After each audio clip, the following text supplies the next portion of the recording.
नमस्कार, मी शार्दूल भेगडे आणि आज आपण पाहणार आहोत ब्रह्मस्थान। ज्या प्रकारे आपल्या शरीराचे ब्रह्मस्थान ही आपली नाभी आहे, त्याच प्रकारे आपल्या वास्तूलाही ब्रह्मस्थान असते। वास्तूचे ब्रह्मस्थान हे वजनरहित, वस्तुरहित, मोकळे, हलके आणि अवकाशाला खुले असावे। ब्रह्मस्थानात जेव्हा दोष उत्पन्न होतो तेव्हा एखादे कार्य आपण हातात घेतले की त्या कार्याचे निकाल हे आपल्या मनाप्रमाणे येत नाही। दुसरी महत्वाची गोष्ट, जेव्हा कार्यपूर्तीसाठी आपण व्यूहरचना तयार करतो आणि ती राबवतो, याच्यामध्ये कमालीची तफावत येते। म्हणजेच there is a difference between planning and execution. तिसरा अतिभयंकर दोष म्हणजे ब्रह्मस्थानात खड्डा आणि पाणी येणे।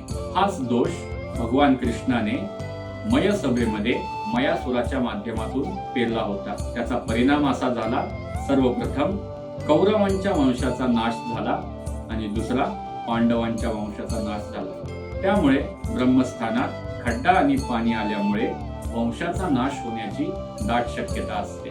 धन्यवाद।